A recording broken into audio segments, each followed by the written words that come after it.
नमस्कार जय जगन्नाथ सांग मैंने तो यहाँ हूँ मोर फर्स्ट लॉन्ग वीडियो। तो आम टे सका बाहरी पड़ू बाबा भूषणेश्वर मंदिर।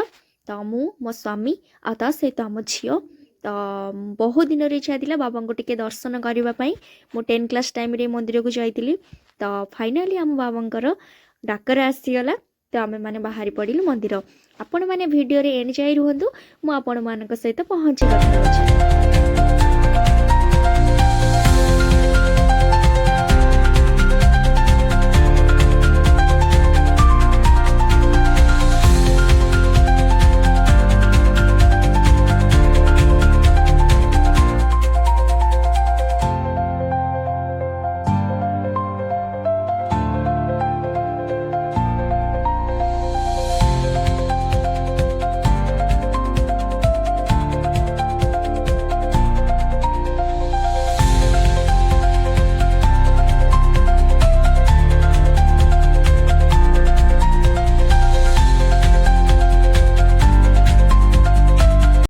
सो फाइनाली आम मैंने आसी मंदिर पहुँची गलु।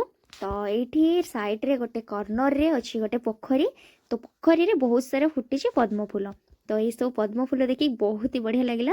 तो मोर मो झील पचारे मो आरु मामा पचारुचे जे मामा ये सब कौ फूल से केवे देखी नथिला होची पद्म फूल पानी रे फुटे बोली। तो मुझे कहूँ जे ये सब हूँ जातीय पद्म फूल तो जो कहू नेशनल फ्लावर्स। तो ये हूँ लोटस। तो सी कहले मामा आम कौटू को आसचे। तो मुझे कहली आम बाबा भूषणेश्वर मंदिर आसचे। तापर झील आ स्वामी की आगे चलती। तो ये किसी हूँ भ्यू थिला हूँ बाबा भूषणेश्वर मंदिर साइड रे माने सामना रे। तो तापर साइड रे जो देखा जाउची पताका लगी तो सेठी हूँ मंदिर। एबे आमे पूजा करने पूजा सामग्री सब नहीं आसिलु। तो झील तार ये बसी छिड़ा ये आइसक्रीम खाऊची। तो मुझे कहूँ मामा तुम्हें जल्दी आइसक्रीम खाई दियो। तो देले आमे मंदिर भीतर को प्रवेश करवा। तो ये हूँ सब मंदिर चारिपाखर भ्यू ये सब दुकान अच्छी। तो ये होचंदी आमर बाबा भूषणेश्वर।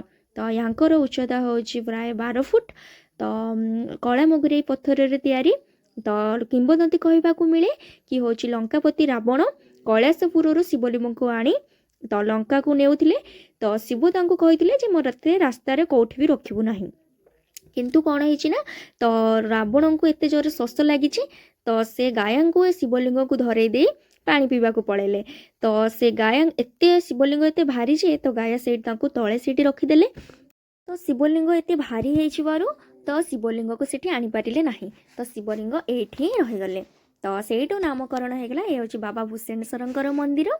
तो भूषणेश्वर मंदिर चारिपाखे ये सब बिल सब अच्छी। तो बिल मझे मंदिर टी अच्छी देखा बहुत ही सुंदर लगुला।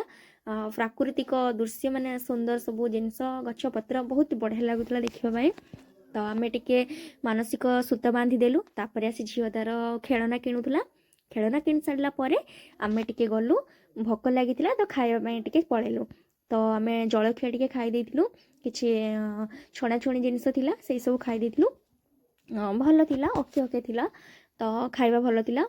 तो खाई सारिकी आम हूँ बाहरिलु टे पैड़ पानी पीदेलु। तो पैड़ पानी पी सारा पर आम डिसाइड करूँ जे कौटी जीवु। सो फाइनाली एबे आम डिसाइड कलु जे आम एबे घर को जीवु।